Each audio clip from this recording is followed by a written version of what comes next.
Bonjour, assalamu alaikum, bienvenue pour cette nouvelle Waalaikum émission de salam Halal au Haram. wa rahmatullah. Alors aujourd'hui, le thème du soir, réalité virtuelle. Assalamu alaikum, monsieur Omar. Waalaikum salam wa Comment rahmatullahi allez-vous? wa barakatuh. Ça va, alhamdulillah. Alors qu'est-ce que réalité virtuelle, ça vous fait penser à quoi, monsieur Omar? D'emblée, vu que c'est tendance, on va parler des jeux vidéo. De plus en plus de jeux vidéo qui sont faits en réalité virtuelle, où on est en immersion complète. Donc c'est ce que ça m'évoque d'emblée. Parce que, voilà. C'est exactement ça. Alors pour beaucoup, hein, dans ce monde artificiel devient un peu réel. Hein, les gens voilà, s'approprient un petit peu. On parle de réalité. Voilà, les gens s'approprient un petit peu ce monde. Est-ce que voilà, on peut imaginer un musulman voilà, qui essaye de s'évader dans ce monde-là, qui essaye d'utiliser ce monde-là pour faire autre chose, ou en fait pour s'imaginer, ou même peut-être pour se voir dans une autre personne dans ce monde-là, parce qu'on a souvent l'impression que les gens dans ce monde virtuel sont d'autres personnes, en fait, elles ne sont pas ce qu'elles sont dans le monde réel, en fait. Est-ce qu'un musulman peut avoir j'ai envie de vous dire, cette double personnalité un petit peu? À chaque fois vous dites, est-ce qu'un musulman peut, est-ce qu'un musulman ceci, cela. J'aimerais bien dire que, est-ce qu'un individu, normalement constitué, devrait faire telle ou telle chose? Parce que l'islam, encore une fois, c'est cette religion qui prétend être et qui déclare, preuve à la pluie, que le Coran est conforme à la nature créée par Allah. Et donc, on parle de nature humaine, donc l'humanité dans son ensemble. Maintenant, la position de l'islam par rapport à ces nouvelles découvertes, l'application justement de la réalité virtuelle, là on en parle parce qu'on parle de l'application de la réalité virtuelle dans les jeux vidéo, mais il n'y a pas que ça. C'est une des applications. Et cette immersion, elle peut poser problème, surtout pour nos jeunes. Parce que un enfant, un jeune, est en pleine construction.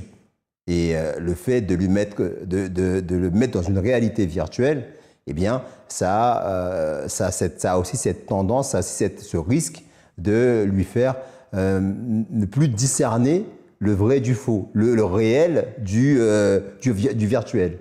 Et donc, et c'est pour ça que l'islam demande à ce que la mesure soit en toute chose, et dans ce domaine-là en particulier, surtout pour la jeune génération.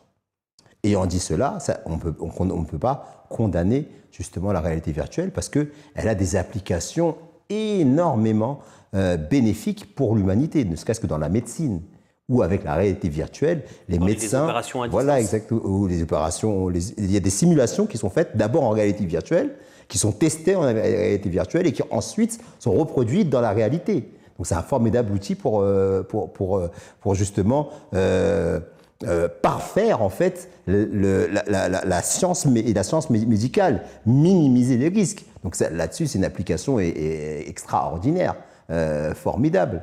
Et vous avez des applications de réalité virtuelle pour les étudiants aussi qui peuvent visiter des musées à travers justement la virtualité, par exemple, des musées ou d'autres sorties culturelles de ce genre qui peuvent être faites alors qu'ils sont chez eux et qui peuvent augmenter leurs connaissances. Donc, à partir du moment où vous, dans chaque outil, en fait, 1, 2, 3, 4, 5. À partir dans ce qu'on a toujours l'habitude de dire, et je vais le répéter ici, chaque chose a une phase sombre et une phase lumineuse.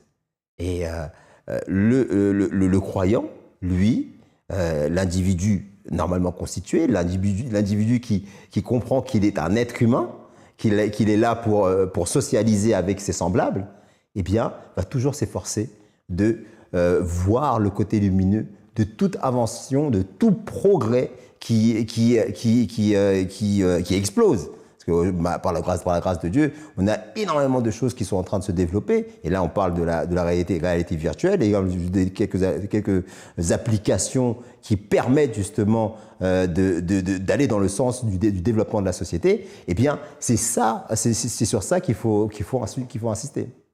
Mais cette réalité virtuelle, est-ce que dans l'application de tous les jours, hein, est-ce que pour toute personne, hein, est-ce que vivre dans deux mondes parallèles, est-ce que c'est pour l'être humain, imaginons que ce soit avec que cette personne-là, elle le fasse un petit peu de temps en temps, elle le fasse à 1 heure par jour et tout ça, mais est-ce que avoir ces deux vies, cette vie virtuelle et cette vie réelle… En fait, c'est un prolongement des travers des réseaux sociaux. Vous savez, quand vous êtes dans les réseaux sociaux, vous mettez un pseudo, vous êtes en anonyme, vous scrollez, vous donnez votre avis et vous faites passer que votre temps par rapport à ça. Vous publiez des fausses photos, vous créez une fausse vie et vous l'exposez au grand public. Ça, c'est un travers. Parce que la personne, elle a un manque, elle a une frustration et elle ment à travers justement les réseaux sociaux. Et une personne qui va être en immersion, qui va s'inventer un avatar et qui va passer sa journée dedans, qui va passer le plus clair de son temps justement dans cette virtualité, c'est un prolongement justement de ce mensonge. Parce qu'il est en train de s'évader parce qu'il n'aime pas cette vie. Il n'aime pas cette vie et il essaie d'en inventer une autre. Si bien que lorsqu'il revient à la réalité elle est brutale. Et là, on a des phénomènes de santé mentale. Et c'est ce qui se passe pour nos jeunes. C'est un prolongement des travers des jeux vidéo classiques. C'est un prolongement des travers des réseaux sociaux. C'est un prolongement des travers, j'ai envie de dire, de toute cette nouvelle technologie qui est censée être là pour faciliter la vie et qui est source de problèmes quand ce n'est pas contrôlé, quand ce n'est pas cadré, surtout pour notre jeunesse. C'est pour ça, encore une fois, il faut bien distinguer l'application d'un progrès, notamment ici, en l'occurrence, la réalité virtuelle, et ce que ce progrès peut permettre de faire. Aux mains d'un adolescent, laissé livrer justement à cet outil, ça peut être une arme de destruction massive pour sa santé mentale, aux mains d'un étudiant, d'un médecin, d'un spécialiste quelconque, et qui le contrôle, qui sait pourquoi il l'utilise, qui sait dans quel cadre l'utiliser. Eh bien, c'est un formidable outil qui peut permettre un progrès encore plus important pour la société dans son ensemble. Donc, c'est ça qu'il faut toujours prendre en considération. C'est pour ça que l'islam n'aura jamais une position de rejet vis-à-vis de quoi que ce soit. Puisque c'est cette religion qui est la religion du juste milieu, et encore une fois de la mesure, et j'espère que nos téléspectateurs, que ceux qui nous regardent, comprennent cela. Vu le nombre de fois où vous nous l'avez dit, j'espère qu'ils l'ont compris. Tellement on le martèle, mais on continuera à le marteler, parce que c'est vraiment important. Bah écoutez, merci beaucoup, merci pour toutes ces réponses. Donc faites attention à cet outil, faites attention à vos enfants, et à très bientôt, Inch'Allah. Assalamu alaikum.